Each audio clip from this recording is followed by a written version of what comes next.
Hey guys, welcome back to the Psalms to God YouTube channel. Today we're talking about something I did not think I would ever be talking about on this YouTube channel, and that is Beyonce. I mean, we're not really going to be talking about Beyonce because I don't care about Beyonce, but she's the springboard for the conversation.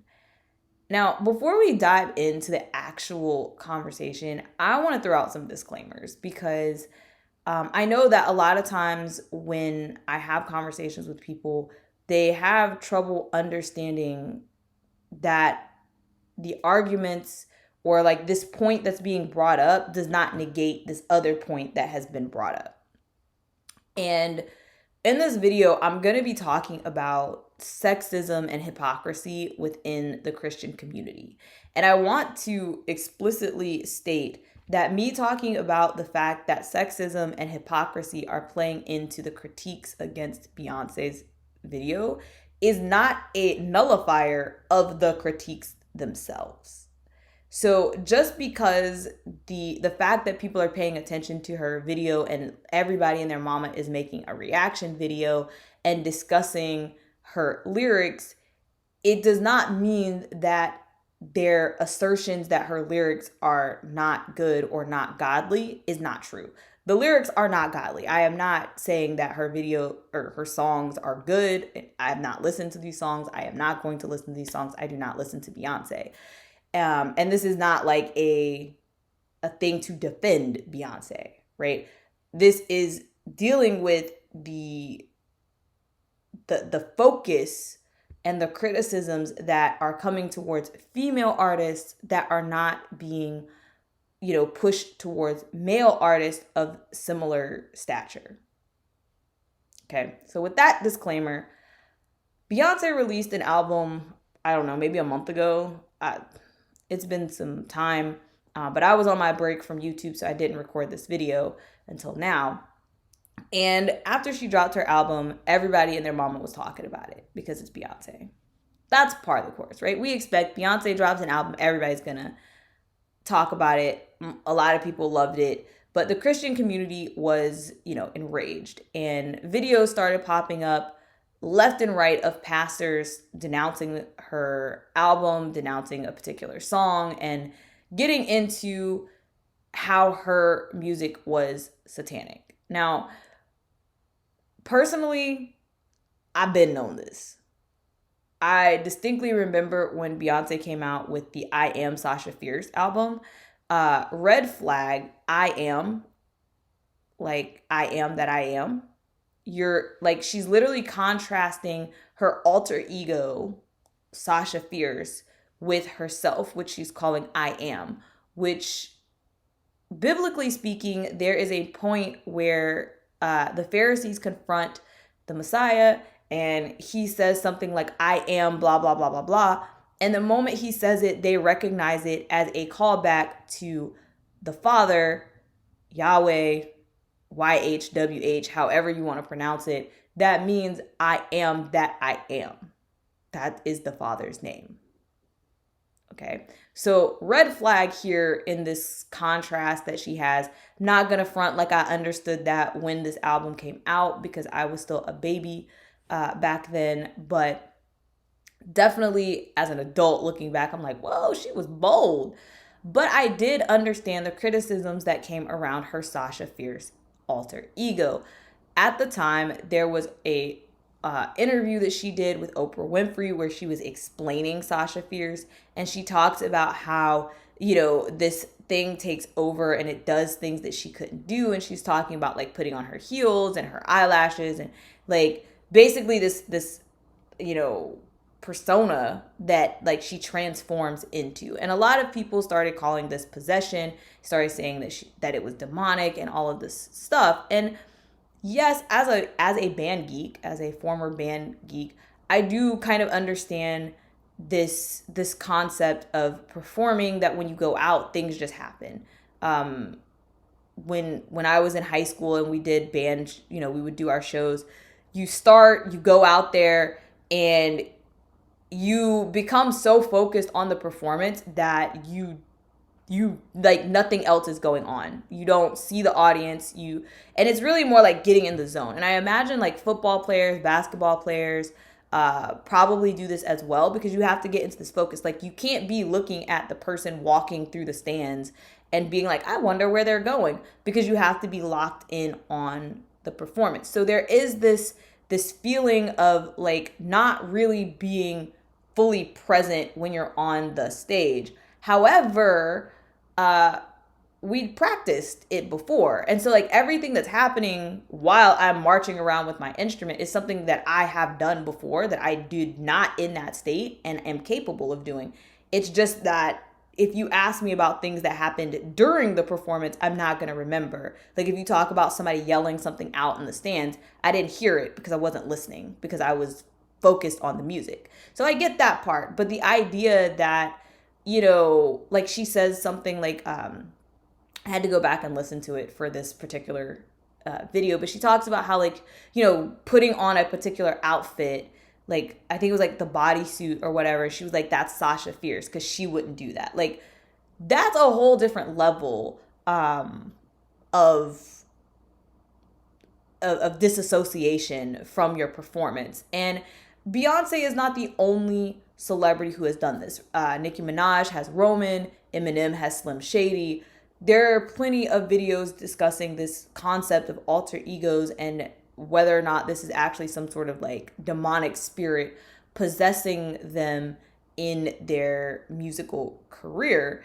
And so when that album came out, I distinctly remember people talking about it and there being like red flags. And after that, Beyonce was kind of in this bubble of like, I don't know that she's actually, quote unquote, a church girl.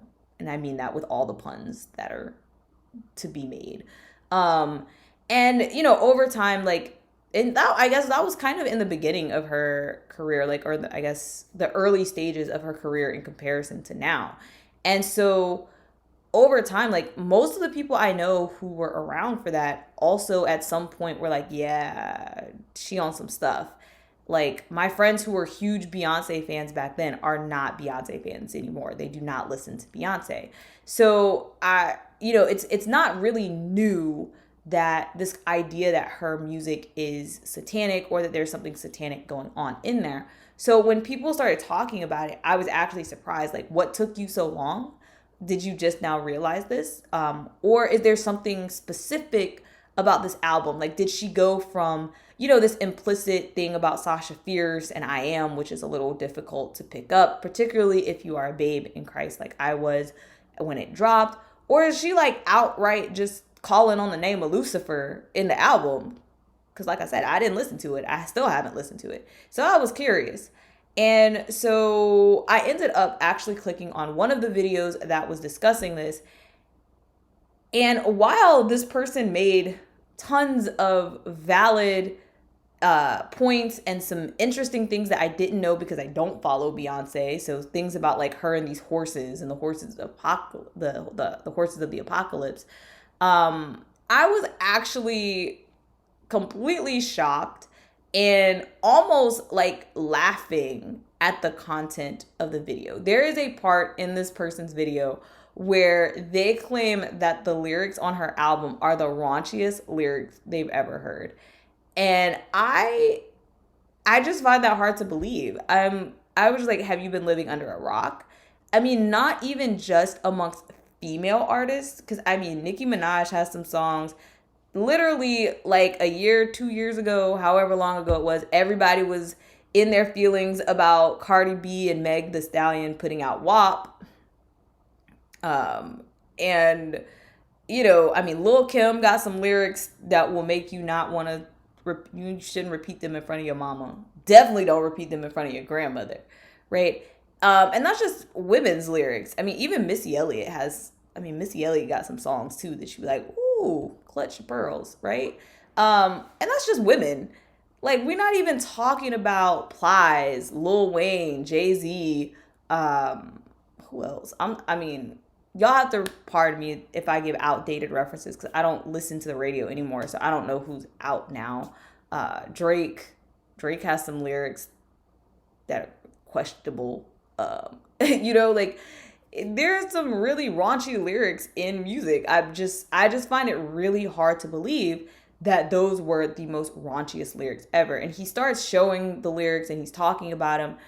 And as somebody who listened to hip hop, who listened to R&B heavily growing up, and to a certain extent is probably desensitized to certain things, I can say that looking at the lyrics that he was putting on the screen, they were not shocking in the least. There was nothing there that I had not seen before or heard before. There was nothing that I was like, woo, that is vulgar. And I'm saying that as someone who's taken a step back and hasn't been listening to this music in years. Like, I was like, are you really like clutching your pearls over this? This ain't that ratchet compared to some of the stuff that I was listening to in college. Not even in college, even all the way back in like middle school and stuff like that. There were songs I was listening to. Like, I remember I used to sing Genuine's Pony all the time. I didn't know what that was about. It's explicit. The same thing. Usher, the song that's there's a song that's in my head and I know the song, but the title is not there. It's from his first album. It's from the My Way album, but it's not My Way. Y'all know what song I'm talking about. I can't believe it's not coming out in my head right now. I'll list it in the description box when it pops into my head. But it's also a pretty vulgar song, and I was singing that when I was in elementary school, right? It's not new. Men have been doing this forever. And the thing that is problematic and annoying and detrimental to the body of Christ is that every time a woman does something, we're calling attention to it and we are discussing it. And a lot of the criticisms that went over the entire album were basically Beyonce likes sex and she's talking about it. And like I said in the beginning in my disclaimer, I'm not saying that you should just go out and just be saying any and everything. There are some things that are best kept between you and your spouse. There are some things that are best kept between you and your friends. I'm not saying Christians can't talk about sex. I think that we should. But I also think there is a proper way to discuss it and an improper way to discuss it. But what I've noticed is there is this focus on women. Again, like I said, not too long ago, people were discussing WAP. And there is all of this controversy surrounding it. Meanwhile, not too long ago, DJ Khaled released an album called God Did, and there's a track on it by the same name, which is extremely blasphemous. And Beyonce's husband, Jay-Z, is on that, and he is basically calling himself God, which he does all the time anyway, even in his nickname, where he goes by J-Hove, which is essentially himself mocking Jehovah, which is the English version of Yahweh, or YHWH, which is the Hebrew name that God gives Moses when Moses says, "Who should I tell them sent me?" And while, yeah, some people do talk about Jay-Z specifically, I have not heard a pastor get up in a church and decry men doing these types of things the way they talk about women. And like I said, this album was just released recently, and I have seen exactly one video, which is how I found out about it. I saw one video where someone was talking about it and being like, I can't believe they put this out. But I don't see nearly the same amount of controversy about DJ Khaled putting out this album as Beyonce. And that song features Jay-Z, Lil Wayne, I want to think John Legend is on it, somebody else. There's a whole slew of people because it's DJ Khaled and that's what he does. He just goes around and gets a bunch of people and puts on his album, and somehow he gets to call himself a rapper. I'm sorry. Let me not go off on DJ Khaled. Let me not go off. But from a general standpoint, from a fame standpoint, he is famous on the same likes that Beyonce is famous. DJ Khaled is a household name. People know who he is. He has tons of records, tons of hits. He's got money from these hits. Jay-Z is arguably a bigger legend than Beyonce, if not of equal stature. They're married to each other. Lil Wayne was, topping charts and was considered one of the best rappers of all time. He's on the song. And you don't see nearly as much attention drawn to this. I don't see think pieces all over the internet about them saying these things. And as far back as I can go back, like the examples that people are using and critiquing against Beyonce, other people have done it before, particularly men, right? So there's a point in one of the videos I watched where he's talking about how she's being boastful because she's calling herself number one and she's saying she's the best and all of this stuff. And he's talking about her being, bragging on herself. And I'm like, when I was in middle school, I was singing Number One Spot by Ludacris and Number One by Nelly, which is essentially the same thing. And back to this calling out of I am. In Nelly's song, he's literally saying, I am number one. Like it's there. And nobody was talking about it then. Nobody's talking about it now. I'm sure people are still doing that because that's literally part of the hip hop culture. This idea of bragging about yourself or saying that you're the best. Like that's in almost every hip hop song or album that has ever been made. And I've never seen that same vitriol, that same vigilance directed towards men. And this intersects so many other issues with sexism in the church in that oftentimes we see pastors get up and talk to women and tell women what's wrong with women and that women are not enough. We're not pure enough. We're not holy enough. We're not submissive enough. We're not this. We're not that. It goes back even, not too long ago, TD Jakes went viral over a clip from a sermon he did. I have a post on my blog about some of the stuff that he was saying in there. And again, disclaimer, the viral part was just a segment. I did not go listen to his whole sermon because I don't listen to TD Jakes. And just like I don't listen to Beyonce, I'm not wasting my time listening to the whole thing. But the snippet that went viral is from his Father's Day sermon. And the whole snippet, which is, I think it's maybe 5 minutes, is him talking about what's wrong with women. And I'm like, this is a Father's Day sermon. Like, shouldn't you be uplifting men instead of tearing down women? And also, in his clip, he alludes to things that men have done to cause women to react in these ways. But I'm like, hopefully in the rest of the clip, he's talking to the men about how to repair those types of things. I don't know, because like I said, I didn't listen to the clip. But a lot of times, this is what happens. Instead of seeing countless people talk about how men should be doing things or what men should be doing, it's about what women are doing wrong. Even if they're admitting that women are doing it in reaction to something that's been done to them.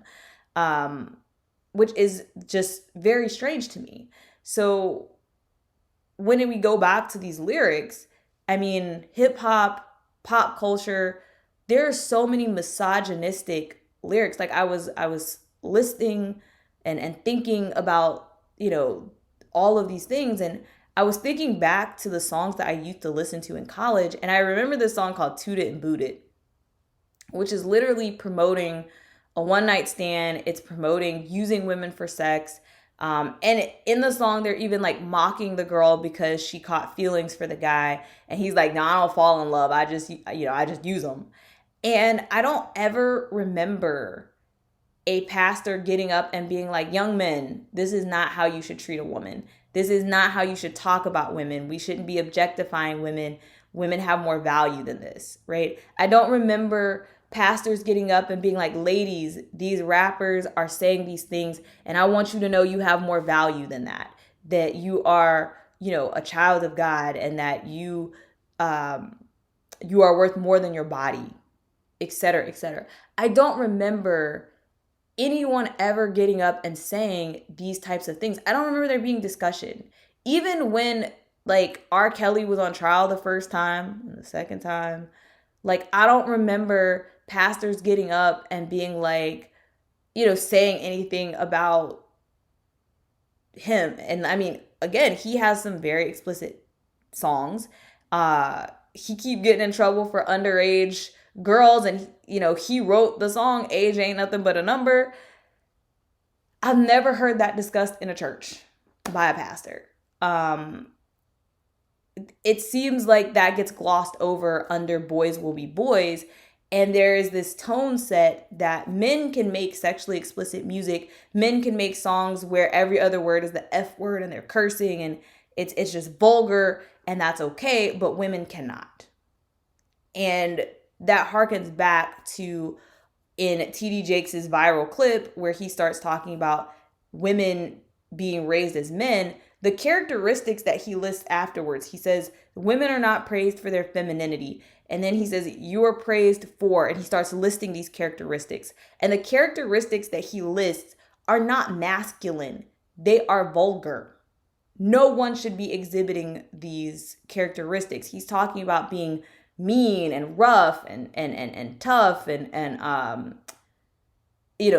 all these aggressive and like all of these things. And I'm like, men shouldn't be those things either. Men should not be mean.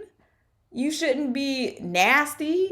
Like, these are not descriptors that I want to apply to my future husband, right? That's not okay. But it seems like, even if he wasn't consciously trying to say like, oh, that's male behavior, that's what he literally said. And it's shown through the actions of multiple pastors as they start dissecting Beyonce's album, because they're not dissecting DJ Khaled's album. They're not dissecting Lil Wayne's album or Drake's album. I think Drake put out an album this year as well. And I'm sure there is sexually explicit as well as vulgar like language on his album. And no one is talking about that because they're saying it's okay for men to do that and it's not okay for women. And that is literally the definition of hypocrisy. And that is the true problem of sexism. Again, two wrongs don't make a right. I'm not saying because men do it, women should be able to do it. That's not the argument. But the argument is that if we're going to discuss it, we should discuss it as a whole and not just target women, because it still leads to an unhealthy imbalance.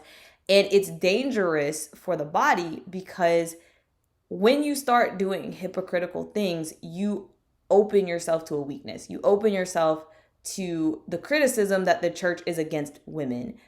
And you have no idea how many people have faltering relationships with the Father because they're not seeing the love of woman in the church who is supposed to be expressing the love of the Father. And so you are literally steering people away from the Most High. Now, that being said, caveat, you are responsible for your own salvation. You are responsible for studying the word and understanding what the word means and recognizing that this is hypocrisy and that it is not of the Father, that this is a man-made issue. But a lot of people, particularly when you're a baby in Christ, you don't have that background to understand that it takes time to develop your relationship with the Father and to see things for what they are. And so as spiritually mature believers, it's our responsibility to set those examples. And that's part of why I wanted to make this video for the young in spirit, for those who are on the fence, for those who have lost faith, so that you understand that this hypocrisy is not biblical. It is not, right? It is not just women who should be held to these standards. And that's why I wanted to step up and have some discussion of that here on the channel. So I did write up some stuff because for me, it's a lot easier to just write things out to try to be concise, because I know I have a tendency to go off on a tangent. So I will link the article that I have written in the description box so that you can see examples and you can see some of the videos that I've been mentioning and see more in depth what I'm talking about. Again, protect your ears, protect your mind, protect your eyes. You know, we live in a vulgar world, and it is important both for men and women that we guard the avenues to our mind and that we are aware of what it is that we're listening to, who we're modeling ourselves after, and how we are moving in this world. But it is definitely not just a female thing. It's not just for us, it's for everyone. That being said, I will not belabor this point any longer. I hope that some of you, get where I'm coming from. If you have questions, let me know. If you have comments, leave them in the discussion, the chat below. And I will see you guys again soon. Bye.